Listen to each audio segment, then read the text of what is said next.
আজকে কেমন হয়ে গেল? ও মা আমার, কেন তুমি চোখের পানি ফেলে কান্না করো? ও মা, তোমার কান্না আমি সন্তান হইয়া সহ্য করতে পারি না।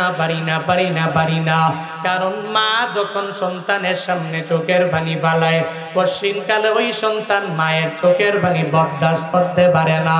ওই মায়েরা এত পরিমাণ কষ্ট করে সন্তানটারে বড় করলেন, সন্তান বড় হয়েছে, এবার সন্তানের সামনে মা যদি চোখের পানি ফালায় কান্না করে, পশ্চিমকালেও তো ওই সন্তানগুলো সহ্য করতে পারে না। এলাকার মধ্যে যেই মায়েরা দেখবেন বিভিন্ন মানুষ তাকে যে ধমক দিয়া দিল, সন্তানেরা নিজের যা শক্তি আছে শক্তি সামর্থ্য নিয়া ওই মায়ের ভালোবাসায় ওই লোকটাকে দুনিয়া থেকে বিদায় করে দেওয়ার জন্য দৌড়ায়। কারণ সন্তানের অন্তরে মায়ের মহাব্বত আমার আল্লাহ অটোমেটিক ফিট করে দিয়ে দিলেন। ওই মায়ের অন্তরের মধ্যেও আল্লাহ পাক সন্তানের একটা মহাব্বত ফিট করে দিয়ে দিলেন। আল্লাহ পাক রাডারের ব্যবস্থা করলেন, ওই মায়ের অন্তরের মধ্যে আল্লাহ এটা অটোমেটিক বানায়া দিলেন। ছোট্ট বাচ্চাটা মায়ের কান্না দেখে সহ্য করতে পারে না। ওই মাকে জানায়া দেয়, মা তুমি কান্না করো কেন, আমায় জানাও। ও মা, তোমার কান্না বন্ধ করার জন্য মা আমার যা করা লাগবে আমি এটা করতে পারি, করতে জানি গো মা। তুমি যদি বলো তাহলে আমি তোমার জন্য নিজের জীবনটাও দিয়ে দিতে পারি। ছোট্ট বাচ্চাটা যখন মারে কথা জানায়, মা বলে, বাবা রে, আমি চোখের পানি ফেলায় কেন কান্না করি জানোনি? হযরতে বেলাল প্রতিদিন সাউন্ড দেয়, হাইয়া আলাস সালাহ, হাইয়া আলাল ফালাহ বলে বলে সাউন্ড দেয়। আজকে হঠাৎ করে বেলাল ফজরের নামাজের সময় সাউন্ড দিয়ে দিল, জিহাদের ময়দানে যাওয়া লাগবে। কোন কোন সাহাবায়ে কেরামরা তোমরা আসো না, ওই নবীর অনুমতি পাইয়া উপদেশ নিয়া আদেশ নিয়া তোমাদের যুদ্ধের ময়দানে যাবায়া পড়া লাগবে। কিন্তু শুনে নাও, আমি চোখের পানি ফালায়া কেন কান্না করে জানোনি? ওই গত 4-5 মাস আগে একদিন বেলাল যখন এভাবে জিহাদের সাউন্ড দিয়া দিল, তোমার বাবা মানে আমার স্বামী আমায় তখন বলেছিল, বিবি আমার, আমায় তরবারি দাও, তরবারি নিয়ে আমার যুদ্ধের ময়দানে যাওয়া লাগবে। ওই নবীর প্রেমে পাগল পারা হইয়া আমার স্বামী তরবারি নিয়ে গিয়েছে, মানে তোমার বাবা তরবারি নিয়া ওই যে যুদ্ধের ময়দানে চলে গেল। আজ অবধি তোমার বাবা তার জীবন্ত দেহটা নিয়ে ফিরে নাই। শহীদের খাতার মধ্যে তোমার বাবা নিজের নামটা উঠাইয়া দিল, তবে তোমার বাবার জন্য আমি চোখের পানি ফালায়া কান্না করি না। আমার কান্না করার কারণ হলো, আজকে নবীর অনুমতি পাইয়া বেলাল জিহাদের সাউন্ড দিয়া দিল, আমি তো পারি না, কারণ মহিলা হইয়া যুদ্ধের ময়দানে যাওয়া যায় না। আমি যদি পারতাম তাহলে আমি একাই যুদ্ধের ময়দানে তরবারি নিয়ে হাজির হওয়া যেতাম। আমার বাবাও নাই, এই দুনিয়াতে আমার কোনো উপযুক্ত ছেলেও নাই, আমার স্বামীও চলে গেল, জিহাদের ময়দানে শহীদ হয়ে গেল। আজকে যদি উপযুক্ত একটা সন্তান যদি আমার থাকতো, ওই সন্তানটারে আমি বেলালের জিহাদের সাউন্ড শোনার পরে আমার সাথে ঘুম পাড়ায়া রাখতাম না, ওই সন্তানটারে আমি মা হইয়া জিহাদের ময়দানে পাঠায়া দিতাম।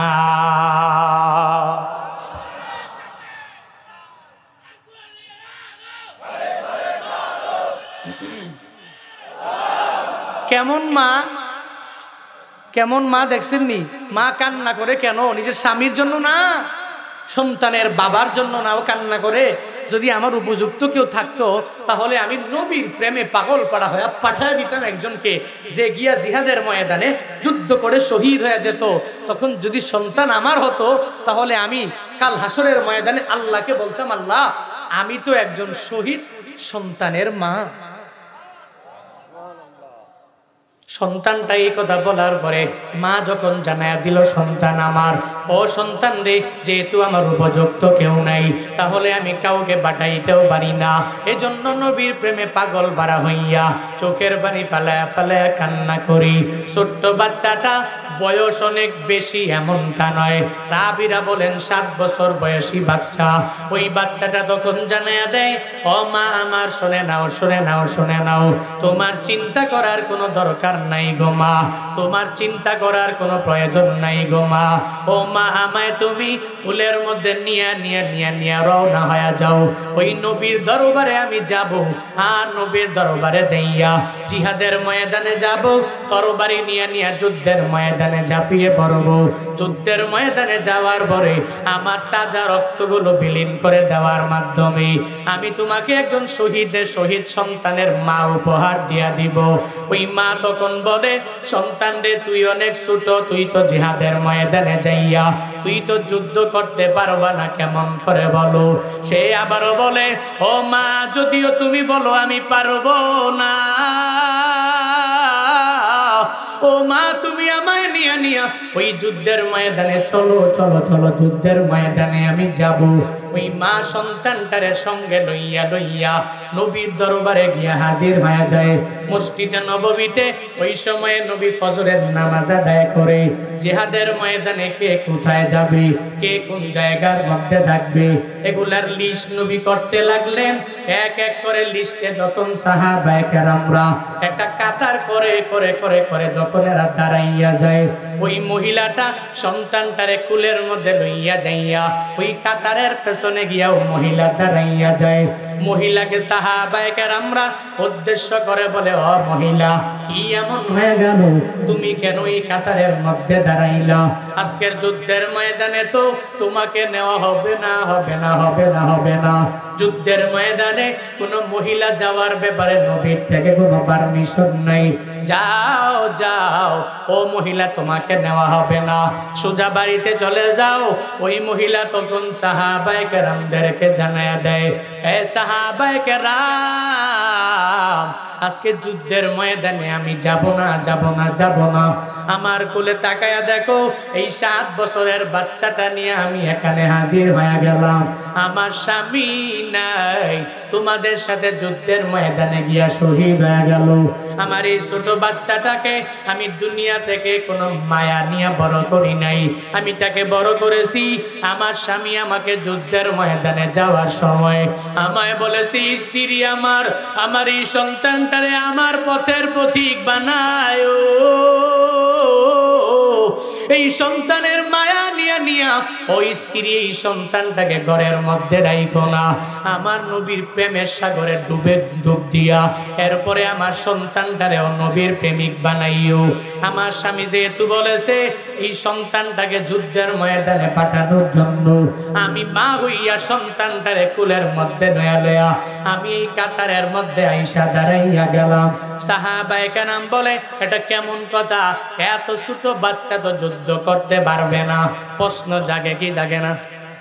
হ্যাঁ, আরে এত ছোট মানুষ যুদ্ধ করবো কেমনে?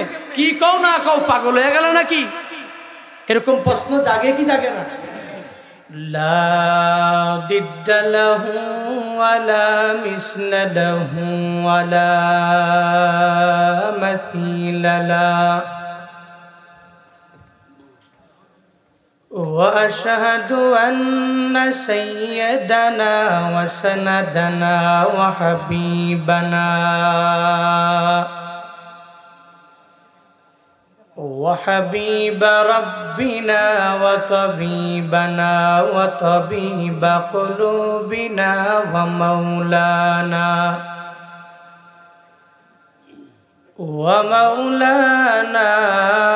محمدا عبده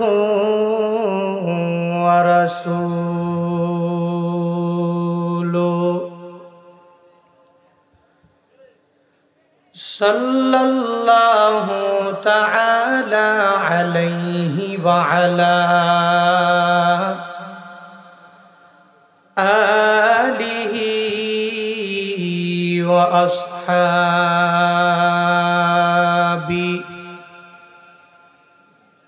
وأصحابه وبارك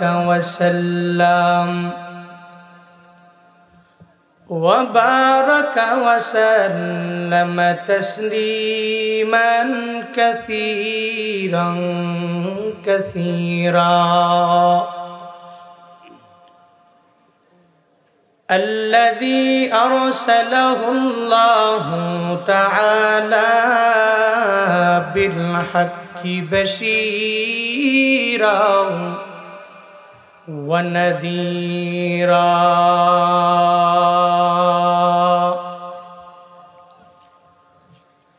وداعيا إلى الله بإذنه وسراجا منيرا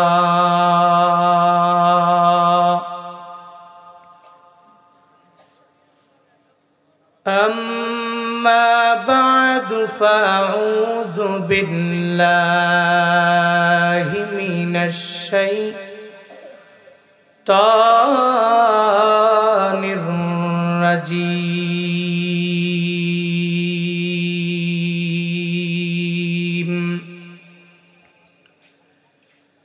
بسم الله الرحمن الرحيم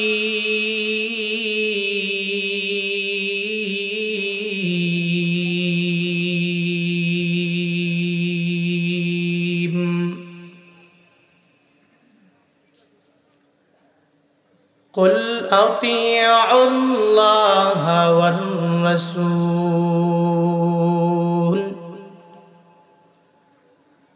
فإن تولوا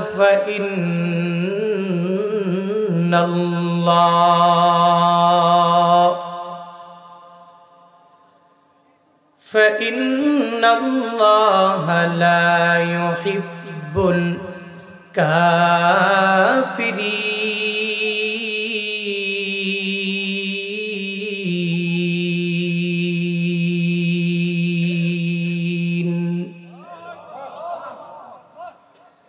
وقال النبي صلى الله عليه وآله وسلم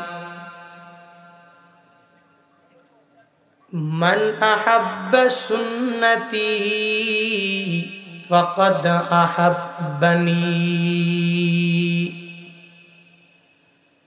ومن أحبني كان معي في الجنة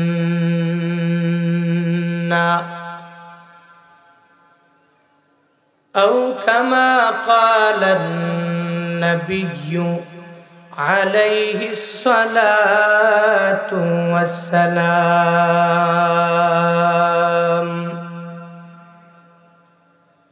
صدق الله مولانا العظيم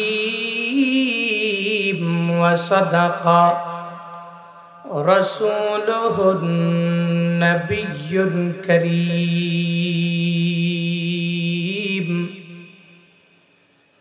ونحن على ذلك لمن الشاهدين والشاكرين والذاكرين والحمد لله رب العالمين.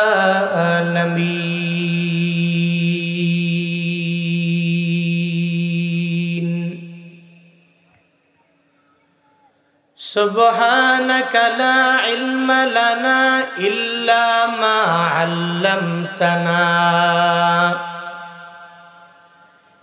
إنك أنت العليم الحكيم.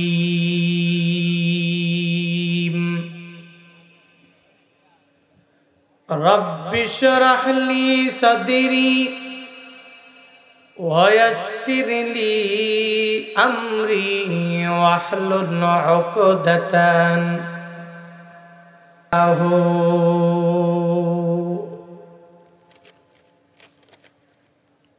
চাঁচকইর খলিফা পাড়া হযরত ওমর ফারুক রাদিয়াল্লাহু তাআলা আনহু হাফিজিয়া কওমিয়া মাদ্রাসার উন্নতিকল্পে আয়োজিত 18তম বার্ষিক বিরাট ইসলামী জলসার আজ 15 নভেম্বর 2023 মুবারক এই মজলিসের সম্মানিত সভাপতি দর্শন বিভাগ সরকারি এডওয়ার্ড কলেজ পাবনায়ের প্রাক্তন বিভাগীয় প্রধান আলহাজ প্রফেসর AKM নুরুল ইসলাম মৃধা সাহিব খলিফাপাড়া, আজকের মাহফিলের সম্মানিত সহ সভাপতি এই খলিফাপাড়ার অনেক দামি দামি ব্যক্তিবর্গরা রয়েছেন, আজকের মাহফিলের সম্মানিত প্রধান অতিথি আপনাদের মাননীয় মেম্বার অফ পার্লামেন্ট জনাব আলহাজ ডাক্তার মোহাম্মদ সিদ্দিকুর রহমান পাটওয়ারি সাহিব। আজকের মাহফিলে আমার পূর্বেই কোরআন এবং হাদিস থেকে কথা বলেছেন গোবিন্দগঞ্জ হাই স্কুল জামে মসজিদ গাইবান্ধা এর সম্মানিত খতিব, আন্তর্জাতিক খ্যাতি সম্পন্ন মুফাসসিরে কোরআন, বিশিষ্ট ইসলামী চিন্তাবিদ হযরত হাফেজ কারি মাওলানা মোহাম্মদ আব্দুর রহিম সাহিব দামাত বরকাতুহুম বগুড়া। আজকের মাহফিলে আমার পূর্বেই সুন্দর কথা বলা নিয়ে মাদ্রাসার বিভিন্ন বিষয়ে কথাবার্তা বলে আদায় করেছেন চাঁচকইর খলিফাপাড়া হযরত ওমর ফারুক রাদিয়াল্লাহু আনহু হাফিজিয়া কওমিয়া মাদ্রাসার সম্মানিত মুহতামিম হযরত মাওলানা মুহাম্মদ উবাইদুল্লাহ সিরাজি দামাত বরকাতুহুম সিরাজগঞ্জ। আজকের মাহফিলের বিশেষ অতিথি অনেকের নাম রয়েছে, সম্মানিত অতিথিদের মধ্যেও অনেকের নাম রয়েছে। আজকের মাহফিল আয়োজন করতে যে অনেকের পরিশ্রম রয়েছে, অক্লান্ত পরিশ্রমের মাধ্যমে আজকের এই মাহফিলের আয়োজন করেছেন যুব সমাজ এবং যুব সমাজের পাশাপাশি মাদ্রাসা ম্যানেজমেন্ট কমিটি, যাদের অক্লান্ত পরিশ্রমের মাধ্যমে আজকের এই মাহফিল দাঁড়িয়েছে। এই যুবকরা এখানে এই মাহফিলে আমি দেখলাম খুব অ্যাক্টিভ তারা। যুবকদের প্রোগ্রামগুলো যেখানেই হয়, যেখানে যুবকদের অনেক উপস্থিতি থাকে, ওই প্রোগ্রামগুলো খুব জমকালো হয়, ওই প্রোগ্রামগুলো খুব সুন্দরভাবে আয়োজিত হয়। এই যুবকদের অক্লান্ত পরিশ্রম আজকের এই মাহফিলে রয়েছে। শুরুতেই আমাকে উচ্চ কণ্ঠে উচ্চ আওয়াজে জবাব দিয়ে বলবেন, মুবারক এই মজলিসটি পেয়ে আপনারা খুশি না বেজার? খুশি। এত আস্তে বললেন, খুশি না বেজার? খুশি। কম না বেশি? বেশি। তাহলে শুরুতেই আজকের এই মাহফিলের ব্যাকগ্রাউন্ডে যাদের অক্লান্ত পরিশ্রম রয়েছে, প্রত্যেকের জন্য একটু মন থেকে অন্তরটা খুলে একটু দোয়া করা দরকার আছে না নাই? শুরুতেই আমি মুসাফির হিসাবে আজকের এই মাহফিলে যাদেরই অক্লান্ত পরিশ্রম রয়েছে, টাকা দিয়ে, পয়সা দিয়ে, বুদ্ধি দিয়ে, পরামর্শ দিয়ে আজকের এই মাহফিল সুন্দরভাবে আয়োজন করেছেন যারা, আল্লাহ পাক সবাইকে দুনিয়া এবং আখেরাত উভয় জগতে কল্যাণকামীদের অন্তর্ভুক্ত বানায়া দেন। সকলে পড়িয়া আমিন। সর্বোপরি শুকর ওই রবের, যে আল্লাহ পাক আমাদেরকে ফিতনা ফাসাদের জামানায় দুনিয়ার বিভিন্ন ঝামেলার দিকে মুহতাজ না করে রহমাতুল লিল আলামিনের হাদিসের ভাষ্যমতে এই বেহেশতের বাগানে আসার, বসার, কিছু বলার এবং শোনার মতো তৌফিক যে আল্লাহ পাক দান করেছেন, ওই রবের দেওয়া জবান দিয়ে, রবের দেওয়া শক্তি দিয়ে, রবের শেখানো কালিমাতুশ শুকর সকলে প্রাণ খুলে মন উজাড় করে চিল্লায় একবার করে সমস্বরে পড়ি আলহামদুলিল্লাহ।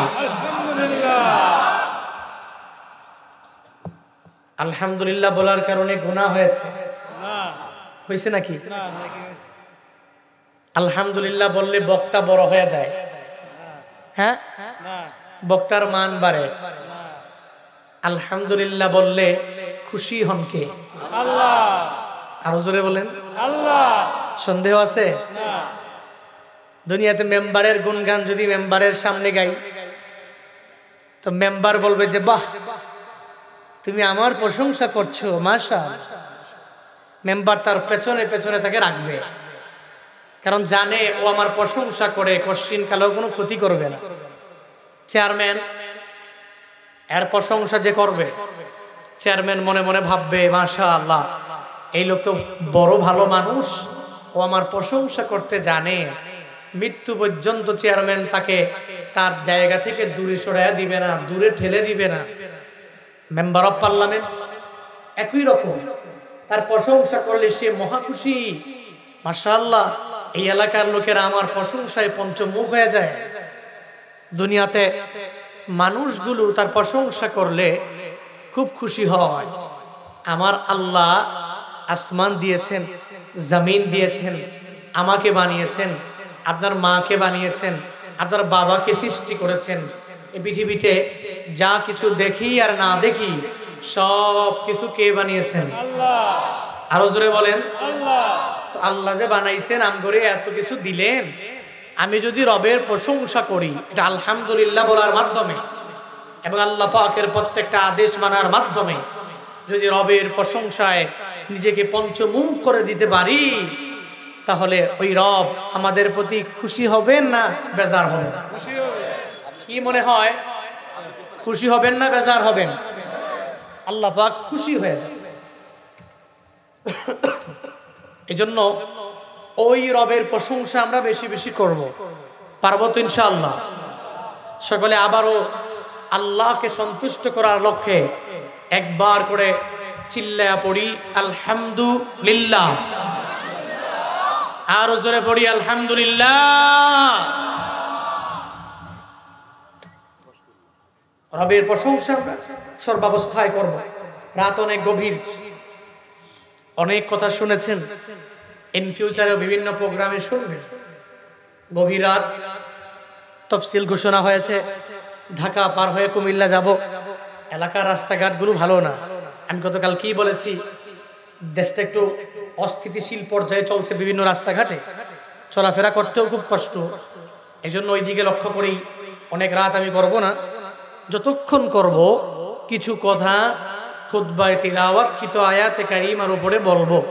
আপনারা ধৈর্য সহকারে শুনবেন তো ইনশাআল্লাহ? ওঠাউঠি করবেন না তো ইনশাআল্লাহ? আমরা আখিরি মুনাজাত দিয়ে, আমি রাত করবো না আমি জানি, আমি রাত করি না, কোথাও করি না ভাই। একটু ধৈর্য সহকারে আখিরি মুনাজাত পর্যন্ত থাকবেন, মুনাজাত দিয়ে এরপরে বাড়ি যাবেন। কারা কারা পারবেন কষ্ট করে দুইটা হাত তুলে মালিককে দেখায় দেন। লিল্লাহে তাকবীর, লিল্লাহে তাকবীর। আল্লাহ পাক প্রত্যেকের হাত কবুল করো। আখিরি মুনাজাত দিয়ে বাড়িতে যাওয়ার তৌফিক আল্লাহ সবাইকে দান করুক। সকলে বলি আমিন। পবিত্র কালামুল্লাহ শরীফের যে আয়াত তিলাওয়াত করেছি, আল্লাহ পাক রব্বুল আলামিন শুধুমাত্র এই তিলাওয়াতকৃত আয়াতে কারিমায়ে এই ব্যাপারে আদেশ দেন নাই।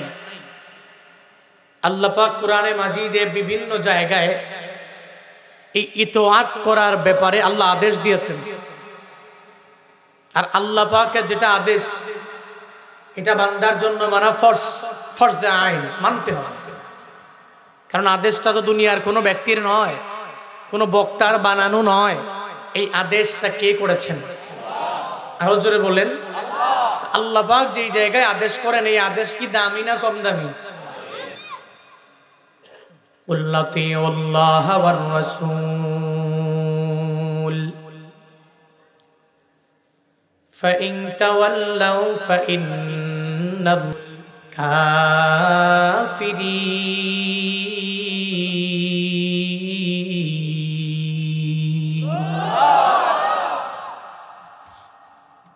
আল্লাহ বলেন, ও নবী আমার,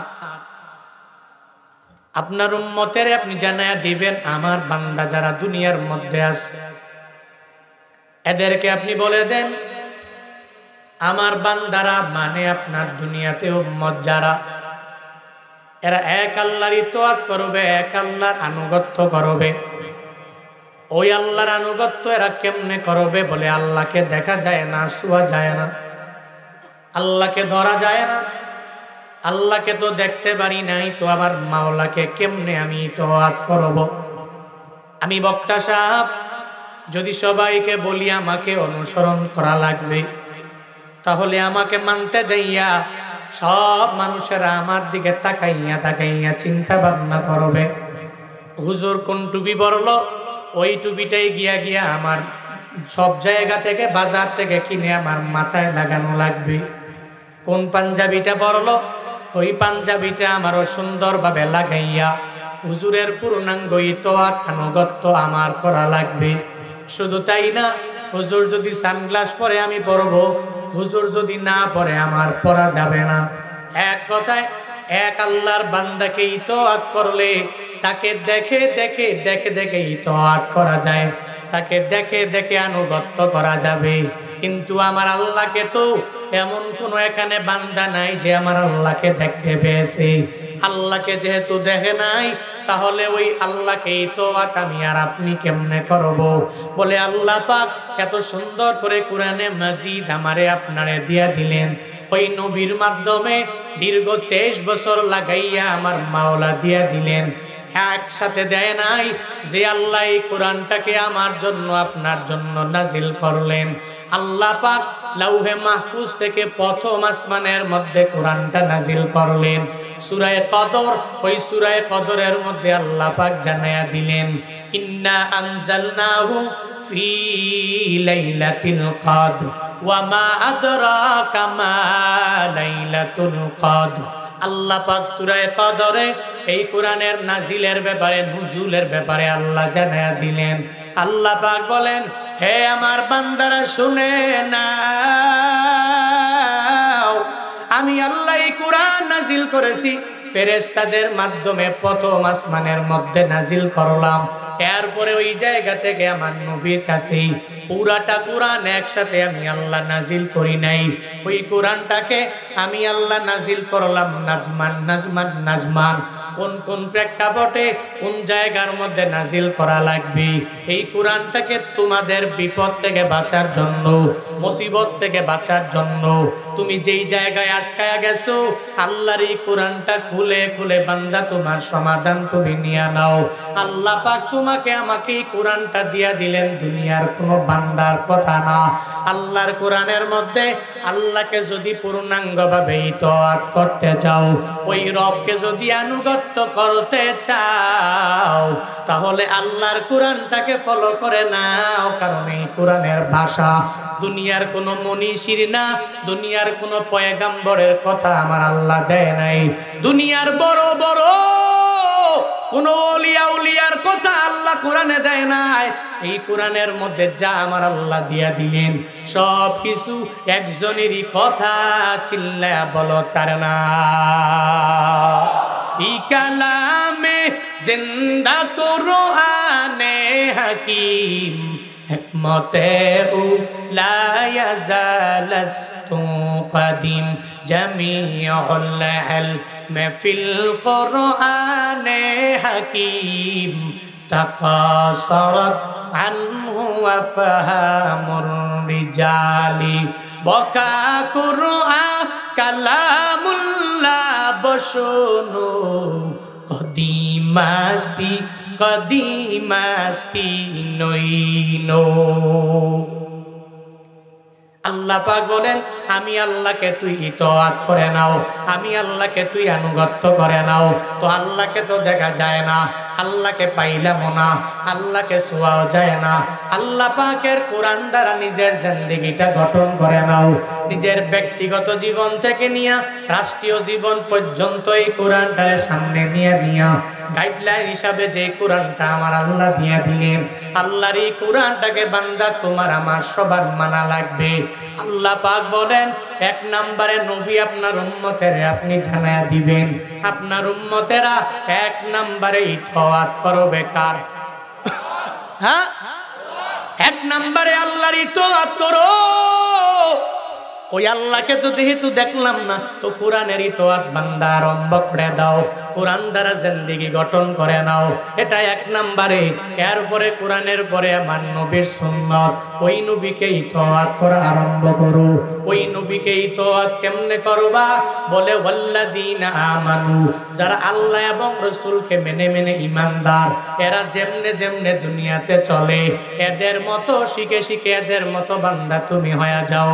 আল্লাহ ইতাআত কেমনে করা যাবে? বলে আল্লাহর কোরআন তো নিজে পড়তে পারি, আমল কেমনে করা লাগবে জানা নাই। ওই নবীর সুন্নতের আমলগুলো কিভাবে কিভাবে করা লাগবে আমার নিজের জানা নাই। জানতে হলে যারা ঈমানদার এদেরকে বান্দা ফলো করে নাও। জানতে হলে ওই সাহাবায়ে কেরামদের ফলো করে নাও। জানতে হলে তাবিঈনদেরকে ফলো করে নাও। জানতে হলে তাবিঈনদেরকে ফলো করে নাও। জানতে হলে আইম্মায়ে মুজতাহিদিনদেরকে বান্দা ফলো করে নাও। আমার নবীর সুন্নতের আমল যদি তুমি করতে যাও রে বান্দা, তাহলে সুন্নতের আমল করতে গেলে সাহাবায়ে কেরামদেরকে নিজের নমুনা বানাও। যেই সাহাবায়ে কেরামরা এরা টাকার জন্য নবীর সুন্নত মানে না, আমার নবীর সুন্নত মানলি সব আমার আল্লাহ আমাকে দিয়া দিবে, টাকা ধন দৌলত দিয়া দিবে, অনেক দামি বাড়ি গাড়ি আমার আল্লাহ আমাকে দিয়া দিবে। এই চিন্তা নিয়া নিয়া নিয়া এরা নবীর সুন্নতের আমল করে নাই। ওই নবীর এই চিন্তা নিয়ে এরা ভালোবাসে নাই। যদি ভালোবাসতো তাহলে নবীর মরণের পরে আবু বকর নামাজে যাইতো না। নবীর মরণের পরে আবু বকর ওমর আমার আল্লাহকে ভয় করতো না। কিন্তু তাকায়া দেখো, ওই আবু বকর আমার নবীর মৃত্যুবরণের পরেও কি পরিমাণ আমার মাওলার ভয়, আমার নবীর মরণের পরেও ওমরের মাঝে কি পরিমাণ ভয়, ওই নবীর মরণের পরে উসমান আল আলীর কি পরিমাণ ভয়। এরা দুনিয়াতে টাকার জন্য না, বাড়ির জন্য গাড়ির জন্য নবীরে ভালোবাসে নাই। ওই নবীর সুন্নতের আমলগুলো ক্ষমতার জন্য এরা পালন করে নাই।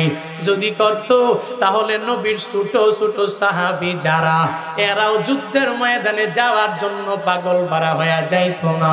মসজিদে নববীর মুয়াজ্জিন বেলাল, যেই বেলালের ব্যাপারে এমন কোন বান্দা নাই জানে না। ওই বেলাল তো টাকার পেছনে দৌড়ায় নাই, বাড়ি গাড়ির পেছনে দৌড়ায় নাই। আমার নবীর প্রেম অন্তরের মধ্যে নিয়ে নিয়া হযরতে বেলাল সব বিলীন করে দিয়ে দিলেন। নবীর দরবারে গেলেন, নবীও বেলালের মায়া করে বললেন, ও বেলাল, এই মসজিদে নববীর মুয়াজ্জিন আমি তোমারে বানায়া দিলাম, আজ থেকে মসজিদে নববীতে আজান তুমি নিজেই দিয়া দিবা।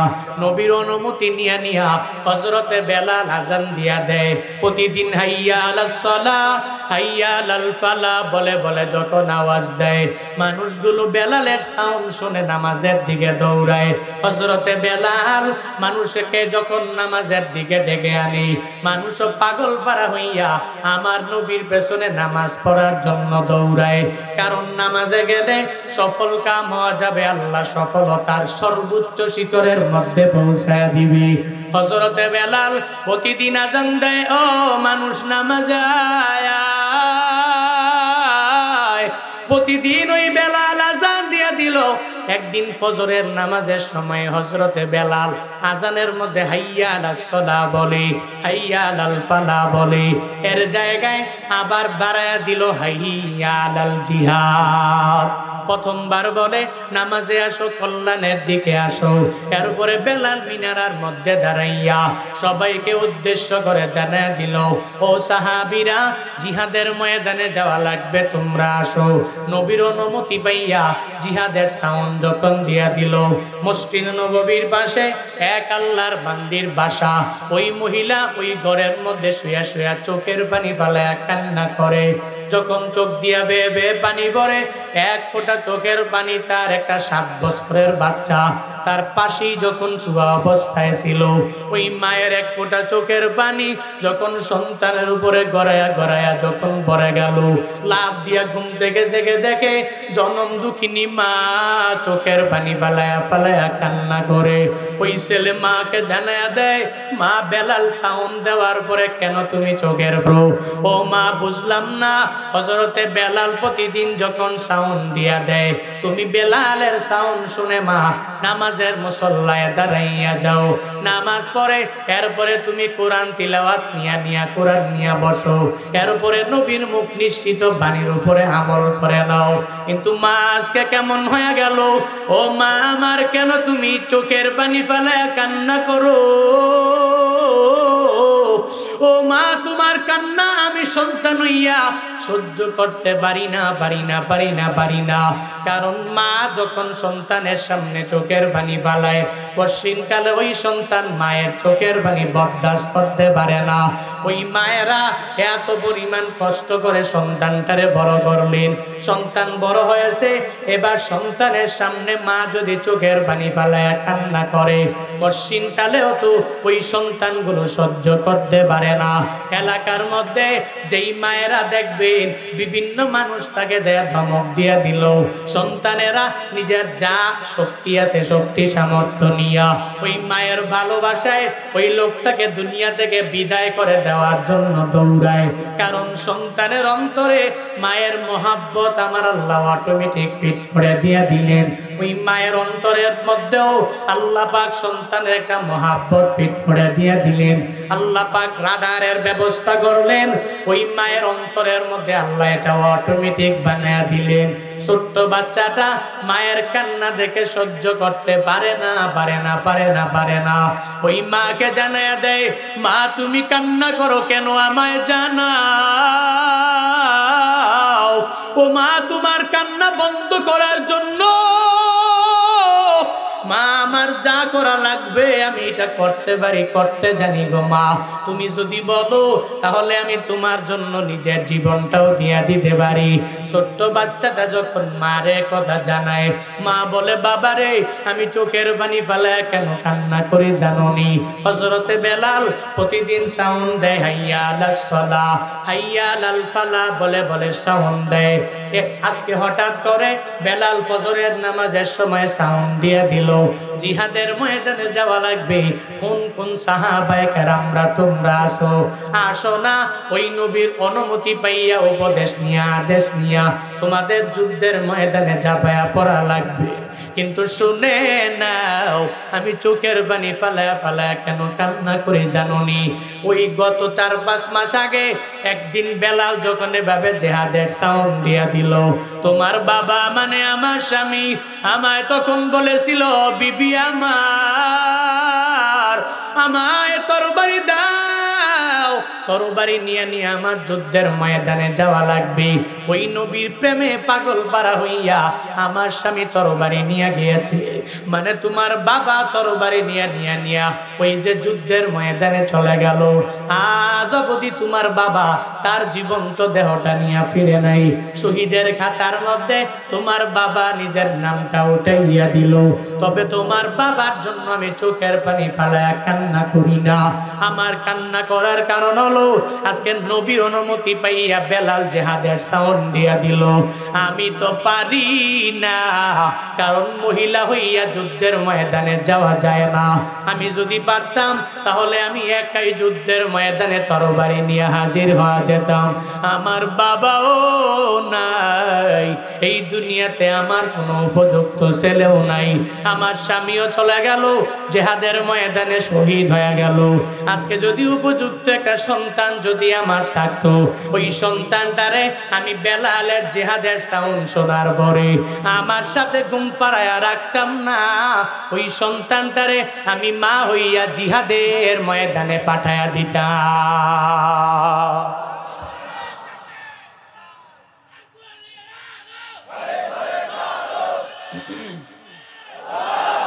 কেমন মা, কেমন মা দেখছেন নি? মা কান্না করে কেন? নিজের স্বামীর জন্য না, সন্তানের বাবার জন্য না, ও কান্না করে। যদি আমার উপযুক্ত কেউ থাকতো তাহলে আমি নবীর প্রেমে পাগল পাড়া হয়ে পাঠায় দিতাম একজনকে, যে গিয়া জিহাদের ময়দানে যুদ্ধ করে শহীদ হয়ে যেত। তখন যদি সন্তান আমার হতো তাহলে আমি কাল হাসরের ময়দানে আল্লাহকে বলতাম, আল্লাহ আমি তো একজন শহীদ সন্তানের মা। সন্তানটা এই কথা বলার পরে মা যখন জানায়া দিল, সন্তান আমার, ও সন্তান রে, যেহেতু আমার উপযুক্ত কেউ নাই, তাহলে আমি কাউকে পাঠাইতেও পারি না। এজন্য নবীর প্রেমে পাগল বাড়া হইয়া চোখের পানি ফালায়া ফালায়া কান্না করি। ছোট্ট বাচ্চাটা বয়স অনেক বেশি এমনটা নয়, রাবিরা বলেন 7 বছর বয়সী বাচ্চা। ওই বাচ্চাটা তখন জানায়া দেয়, ও মা আমার, শুনে নাও শুনে নাও শুনে নাও, তোমার চিন্তা করার কোনো দরকার নাই গো মা, তোমার চিন্তা করার কোনো প্রয়োজন নাই গো মা। ও মা, আমায় তুমি ফুলের মধ্যে নিয়ে রওনা হয়ে যাও। ওই নবীর দরবারে আমি যাব, আর নবীর দরবারে যাইয়া জিহাদের ময়দানে যাব, তরবারি নিয়ে যুদ্ধের ময়দানে ঝাঁপিয়ে পড়ব। যুদ্ধের ময়দানে যাওয়ার পরে আমার তাজা রক্তগুলো বিলীন করে দেওয়ার মাধ্যমে আমি তোমাকে একজন শহীদ সন্তানের মা উপহার দিয়া দিব। ওই মা তখন বলে, সন্তান রে, তুই অনেক ছোট, তুই তো জিহাদের ময়দানে যাইয়া তুই তো যুদ্ধ করতে পারবা না, কেমন করে বলো? সে আবারও বলে, ও মা, যদিও তুমি বলো আমি পারবো না, ও মা তুমি আমায় নিয়া ওই যুদ্ধের ময়দানে চলো চলো চলো, যুদ্ধের ময়দানে আমি যাব। ওই মা সন্তানটারে সঙ্গে লইয়া নবীর দরবারে গিয়া হাজির হয়ে যায়। মসজিদে নববীতে ওই সময়ে নবী ফজরের নামাজ আদায় করে জিহাদের ময়দানে কে কোথায় যাবে, কে কোন জায়গার মধ্যে থাকবে, এগুলার লিস্ট নবী করতে লাগলেন। এক এক করে লিস্টে যখন সাহাবায়ে কেরামরা একটা কাতার করে করে করে করে যখন এরা দাঁড়াইয়া যায়, ওই মহিলাটা সন্তানটারে কুলের মধ্যে লইয়া যাইয়া ওই কাতারের পেছনে গিয়া ও মহিলা দাঁড়াইয়া যায়। মহিলাকে সাহাবায়ে কেরামরা উদ্দেশ্য করে বলে, ও মহিলা, কি এমন হয়ে গেল, তুমি কেন এই কাতারের মধ্যে দাঁড়াইলা? আজকের যুদ্ধের ময়দানে তো তোমাকে নেওয়া হবে না হবে না হবে না হবে না। যুদ্ধের ময়দানে কোনো মহিলা যাওয়ার ব্যাপারে নবীর থেকে কোনো পারমিশন নাই। যাও যাও, ও মহিলা, তোমাকে নেওয়া হবে না, সোজা বাড়িতে চলে যাও। ওই মহিলা তখন সাহাবায়ে কেরামদেরকে জানায়া দেয়, এ সাহাবায়ে কেরাম, আজকে যুদ্ধের ময়দানে আমি যাব না যাব না যাব না। আমার কোলে তাকায়া দেখো, এই 7 বছরের বাচ্চাটা নিয়ে আমি এখানে হাজির হয়ে গেলাম। আমার স্বামী নাই, তোমাদের সাথে যুদ্ধের ময়দানে গিয়া শহীদ হয়ে গেল। আমার এই ছোট বাচ্চাটাকে আমি দুনিয়া থেকে কোনো মায়া নিয়ে বড় করি নাই, আমি তাকে বড় করেছি। আমার স্বামী আমাকে যুদ্ধের ময়দানে যাওয়ার সময় আমায় বলেছি, স্ত্রী আমার, আমার এই সন্তানটারে আমার পথের পথিক বানায়, এই সন্তানের মায়া নিয়া ওই স্ত্রী এই সন্তানটাকে ঘরের মধ্যে রাখো না, আমার নবীর প্রেমের সাগরে ডুব দিয়া এরপরে আমার সন্তানটারেও নবীর প্রেমিক বানাইও। আমার স্বামী যেহেতু বলেছে এই সন্তানটাকে যুদ্ধের ময়দানে পাঠানোর জন্য, আমি মা হইয়া সন্তানটারে কুলের মধ্যে নয়া আমি এই কাতারের মধ্যে আইসা দাঁড়াইয়া গেলাম। সাহাবায়ে কেরাম বলে, এটা কেমন কথা, এত ছোট বাচ্চা তো যুদ্ধ করতে পারবে না। প্রশ্ন জাগে কি জাগে না? হ্যাঁ, আরে এত ছোট মানুষও যুদ্ধ করবো কেমনে? কি কও না কও, পাগল হয়ে গেল নাকি? এরকম প্রশ্ন জাগে কি জাগে না? সাহাবায়ে কেরামের মনের মাঝে একটা প্রশ্ন জেগে গেল, তুমি কেমন কথা বলো, তুমি মা হইয়া একটা ছোট্ট ছেলের জিহাদের ময়দানে পাঠানোর জন্য কেন তুমি পাগল পারা হয়ে গেলা? ও মহিলা, যাও যাও, এই ছোট্ট বাচ্চাটাকে নিয়ে বাড়ি চলে যাও, ওকে যুদ্ধের ময়দানে নেওয়া হবে না। ওই মহিলা বারবার বলে, না না, আমি বাড়ি ফিরবো না। সাহাবায়ে কেরামের সাথে একটা তর্ক যখন লেগে গেল, ওই মুহূর্তের মধ্যে হঠাৎ করে আমার মদিনাওয়ালা নবীর কানে সাউন্ড পৌঁছায় যায়। নবী আমার বলে, ও সাহাবায়ে কেরামরা শুনে নাও শুনে নাও, কে সেই মহিলা কথা বলতেছে? ওই মহিলাকে নিয়ে নিয়ে আমার দরবারে আসো। ওই মহিলা যখন আমার মদিনাওয়ালা নবীর দরবারে হাজির, ওই মহিলা ডেকে ডেকে বলে, ও পয়গম্বর, আমার স্বামী দুনিয়া থেকে বিদায় হয়েছে আপনার প্রেমের সাগরে ডুব দিয়া। একটা বারের জন্য নিজের জীবনের মায়া করে নাই, নিজের জীবনটাকে বৃথা মনে করে তাজা রক্তগুলো যুদ্ধের ময়দানে বিলীন করে দিয়া গেল। আমিও আমার ছেলেটাকে এই পথের প্রতীক বানানোর জন্যে আমি আমার ছেলেটা নিয়ে আপনার দরবারে হাজির হয়ে গেলাম। ও নবী গো, আমার এই ছেলেটারে আপনি যুদ্ধের ময়দানে নিয়ে যাবেন, একটা বারের জন্য বারণ করবেন না, একটা বারের জন্য সন্তানটাকে নেওয়ার ব্যাপারে নিষেধ করবেন না। নবী আমার বলে, মহিলা এটা কেমন কথা বলো? ছোট্ট বাচ্চা জিহাদ করতে পারবে না, ও তরবারি ধরতে পারবে না, ও ঢাল ব্যবহার করতে পারবে না, কারণ তরবারি যেরকম লম্বা ওই তরবারির চাইতেও তোমার বাচ্চাটা অনেক ছোট, ওর দ্বারা তরবারি চালানো সম্ভব হবে না গো মহিলা। ওর দ্বারা পশ্চিমকালেও ঢালটাকে ধরে ধরে ব্যবহার করা তার জন্য পসিবল হবে না। যাও যাও, সন্তানটাকে নিয়ে বাড়িতে চলে যাও। ওই মহিলা বলে, ও পয়গম্বর, আমি জানি আমার এই ছেলেটা যুদ্ধের ময়দানে যাইয়া জিহাদের ময়দানে যুদ্ধ করতে পারবে না গো নবী, তরবারি ধরতেও পারবে না গো নবী, কিন্তু আমি এটা জানি ওই জিহাদের ময়দানে আপনি যখন যাবেন, ওই জিহাদের ময়দানে যাওয়ার পরে যখন কাফের মুশরিক বেঈমানেরা আপনাকে ডান দিকে লক্ষ্য করে তীর মারবে, তীর মারার সময় আপনি আমার সন্তানটাকে ঢাল বানাইয়া ডান দিকে আমার সন্তানটাকে ধরে রাখবেন। আপনার গায়ে তীর পড়বে না, আমার ছোট বাচ্চার গায়ের মধ্যে তীর পড়ে যাবে। আমার বাচ্চার কারণে আমার নবী বেঁচে গেল। শুধু তাই না গো নবী গো, আপনার বাম দিকে যখন কাফেরেরা তীর মারবে, আমার এই ছোট বাচ্চাটাকে নবী আপনি বাম দিকে যেদিন রাখবেন, ওই দিন রাখলে আমার সন্তানের উপরে তীর পড়বে। নবী আপনি তীরের আঘাত থেকে বেঁচে যাবেন, আমার ছেলের উপরে তীর পড়বে, নবী বেঁচে যাবে। শুধু তাই না, আপনার বুকের মধ্যে তীর মারার জন্য ওই কাফেরেরা যদি পাগল হয়ে যায়, আপনাকে বিদায় করে দেওয়ার জন্য আপনার সামন দিকে যখন তীর মারার জন্য চেষ্টা করবে, আমার ছোট্ট বাচ্চাটাকে হাতের মধ্যে লইয়া আপনি বুক বরাবর সন্তানটাকে আপনি রাখবেন, তাহলে আমার সন্তানের উপরে তীর পড়বে, আমার নবী বেঁচে যাবে। আমার আর কোনো চিন্তাও নাই, আমার আর কোনো টেনশনও হবে না। কাল হাসরের ময়দানে আমি আমার মাওলার দরবারে বলতে পারবো, হে মালিক, তুমি আমাকে যে একটা স্বামী কপালে দিয়েছো, ওই স্বামীটা নবীর প্রেমে পাগল পারা হইয়া জীবন বিলীন করে দিয়া দিল।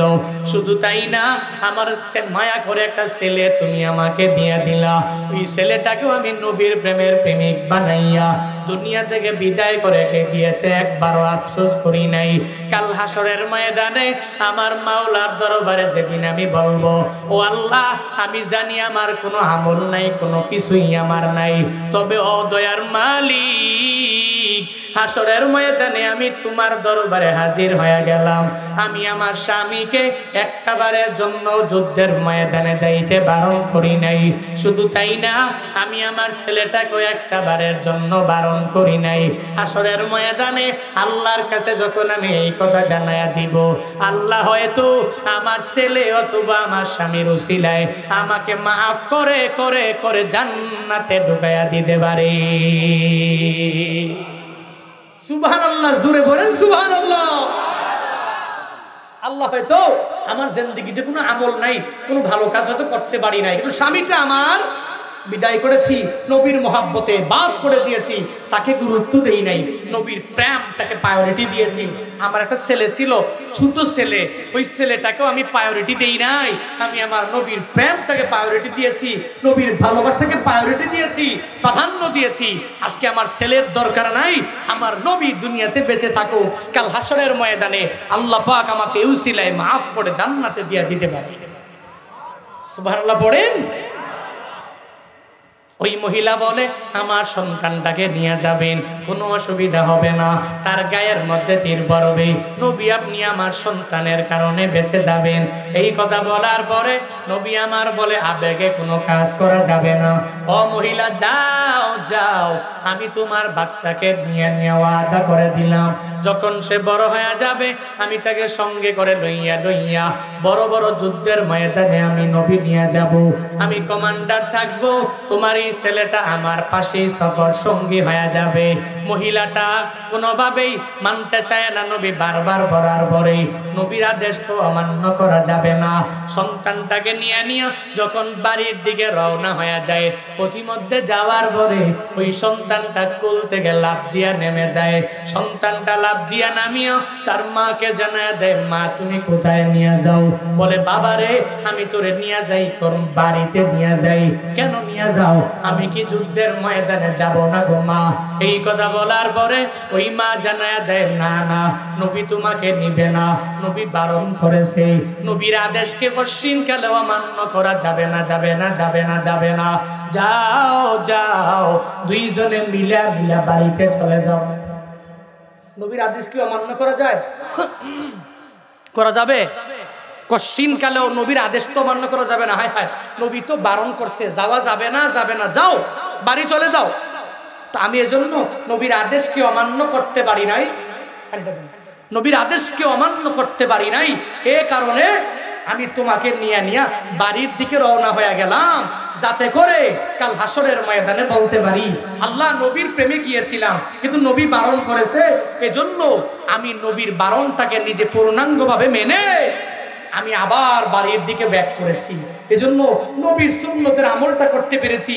নবীর প্রেম ভালোবাসা নিয়া আমি তোমাকে নিয়া আর নবীর কাছে বারবার চিল্লাই না, চেঁচামেচি করি না, এজন্য আমি তোমাকে নিয়ে বাড়ির দিকে রওনা হয়ে গেলাম। পড়েন না সুবহানাল্লাহ।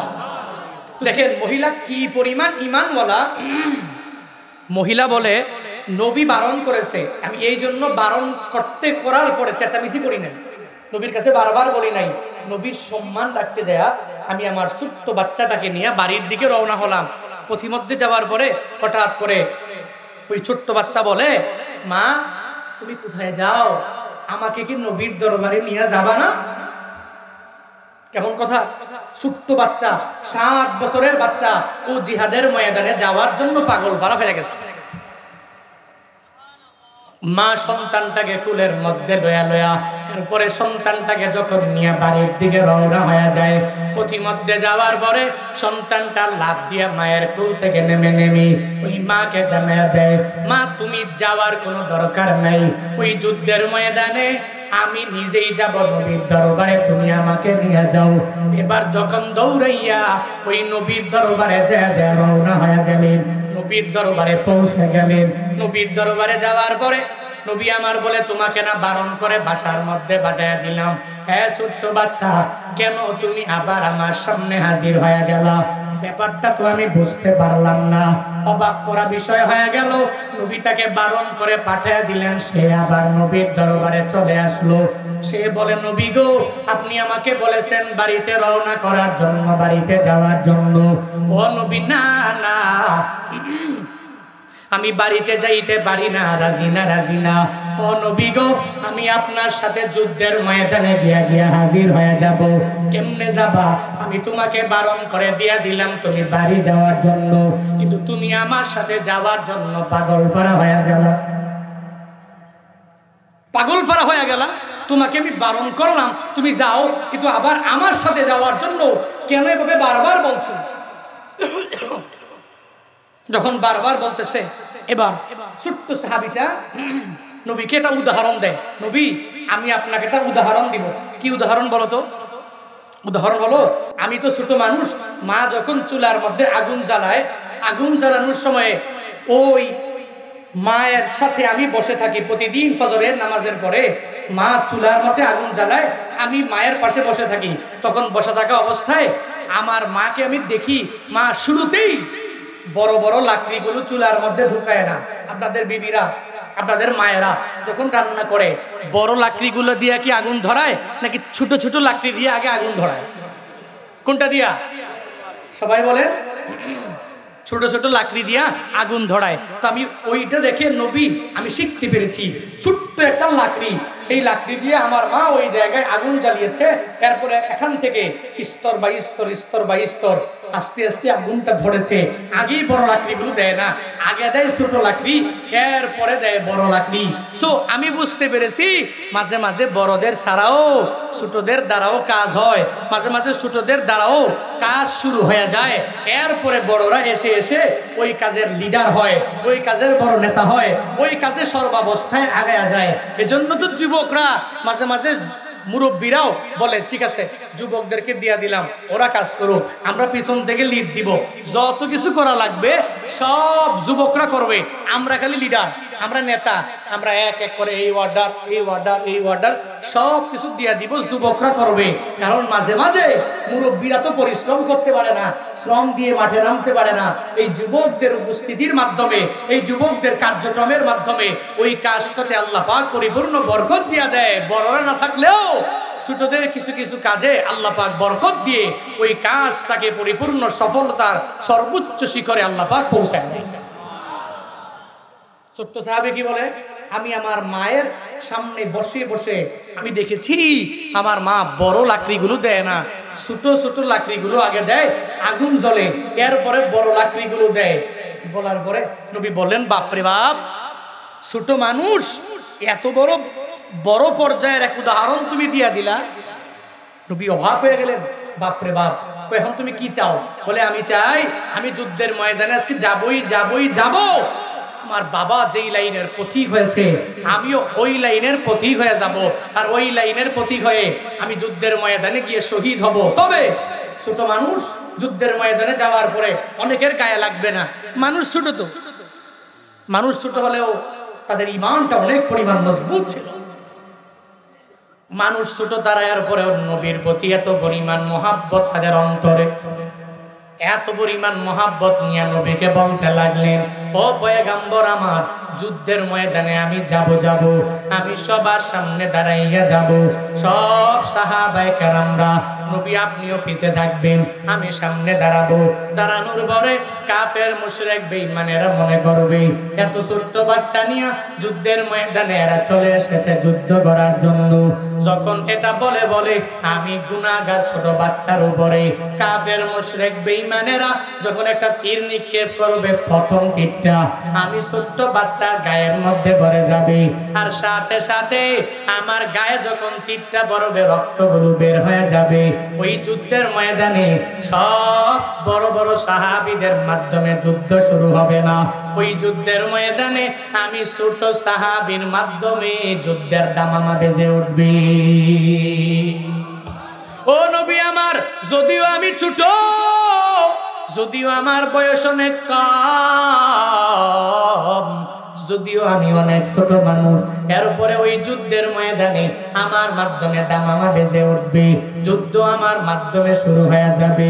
এরপরে সাহাবায়ে কেরাম ঝাঁপিয়ে পড়বে, আমি শহীদের কাতারে আমার নিজের নামটাকে শামিল করতে পারবো। এই কথা বলার পরেও আমার নবী মানতে রাজি না, রাজি না, রাজি না, রাজি না। নবী আমার বলে যাও যাও, ও ছোট্ট সাহাবী, তোমাকে যুদ্ধের ময়দানে নেওয়া হবে না, তোমাকে ওয়াদা দিয়া দিলাম বড় হয়ে গেলে আমি তোমাকে নিয়ে নিয়ে যুদ্ধের ময়দানে যাব। নবী আমার বারণ করে করে করে করে আবার তাড়া দেয়, যুদ্ধের ময়দানে তাকে নিয়ে নিয়ে নবী যায় না।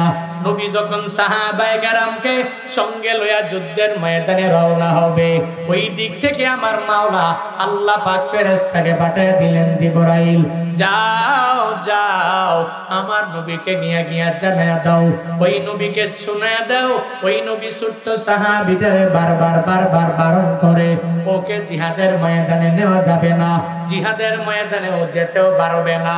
আমার আল্লাহ ওই জিবরাইলের মাধ্যমে আমার নবীর কাছে পৌঁছায় দিলেন, খবর পাঠায় দিলেন, নবীকে জানায়া দিলেন, ও ফেরেশতা যাও যাও নবীকে গিয়ে গিয়ে জানায়া দাও যেই ছোট্ট সাহাবীকে আমার নবী গুরুত্ব না দিয়া বাড়ির দিকে রওনা করে দিয়েছে, আমি জান্নাতের মধ্যে আজকে জিহাদের ময়দানে কারা কারা শহীদ হবে ওই শহীদের একটা লিস্ট আমি আল্লাহ জান্নাতের মধ্যে সুন্দরভাবে করলাম। আর ওই লিস্টের মধ্যে প্রথম যার নাম, ওই নামটাই আমি আল্লাহ ছোট্ট সাহাবীর নাম উঠাইয়া দিয়েছি। ওই নবী যত চেষ্টা করবে তাকে নিবে না, এরপরেও আমি আল্লাহ তো তাকে কবুল করে ফেললাম। আমি আল্লাহ তো সুহাদার খাতা, ওই লিস্টের মধ্যে তার নামটা প্রথমবারের মধ্যে নিয়ে আসলাম। ও নবী গো, যুদ্ধের ময়দানে তাকে নিয়ে যাবেন। এই তাজা রক্তগুলো যুদ্ধের ময়দানে সে বিলীন করে দিয়ে দিবে, কারণ তার অন্তরের মধ্যে আপনার প্রতি প্রেম কোনো অভাব নাই, আপনার প্রতি ভালোবাসার কোনো কমতি নাই। তার অন্তরের মধ্যে আমি আল্লাহর ব্যাপারে চিন্তাও কোনো কমতি নাই। আল্লাহকে ভয় করে, নবীর সুন্নতের আমল করার জন্য পাগল পারা, নবীর ভালোবাসা নিয়ে আগায়া যায়। এই কারণে আমি আল্লাহ নিয়ত করলাম, এ ছোট্ট আমার বান্দা, যাও যাও, আমি তোমাকে শহীদের খাতার মধ্যে, আমার লিস্টের মধ্যে তোমার নামটা নিয়ে আসলাম। আল্লাহর ওই বান্দা, ওই নবীর ছোট্ট সাহাবীটা যুদ্ধের ময়দানে গেলেন, নিজের তাজা রক্তগুলো জমিন বিলীন করে দিয়া ওই জায়গার মধ্যে শহীদ হয়ে গেলেন।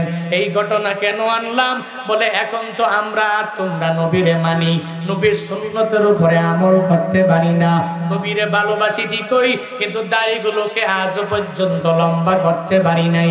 নবীরে ভালোবাসি ঠিকই, আজও পর্যন্ত সুদি লেনদেন বাদ দিতে পারি নাই। নবীজিকে ভালোবাসি ঠিকই, আজও ঘুষ খাওয়াটাকে বাদ দিতে পারি নাই। নবীরে ভালোবাসি ঠিকই, আজও দুর্নীতি বাদ দিতে পারি নাই। নবীরে মন দিয়ে ভালোবাসি, কিন্তু নবীরে ছাড়া আমি বাঁচবো না। কিন্তু 5 বেলার নামাজে বা জামাতে আমি যাইতে পারলাম না। ওই নবীরে ভালোবাসি, নবীর একটা সুন্নতের আমলটাকে কন্টিনিউ করতে পারলাম না। 1 বছর আসার পরে 12 রবিউল আউয়াল যখন নবীর জন্মদিনে রেলি করার জন্য মাঠে ময়দানে নেমে আমি নিজেকে সুন্নি দাবি করলাম, আহলুস সুন্নাতুল জামাতের আকীদাভুক্ত নিজে বানাইলাম। কপাল পুরা কত, 1 বছর পরে ওই নবীর আশিক হওয়ার জন্য মাঠে ময়দানে নেমে যায়, কিন্তু কপাল বড় খারাপ। ওই বান্দার গালেও দাড়ি নাই, নিজের পরনেও নেসপে শাক নাই, আছে না?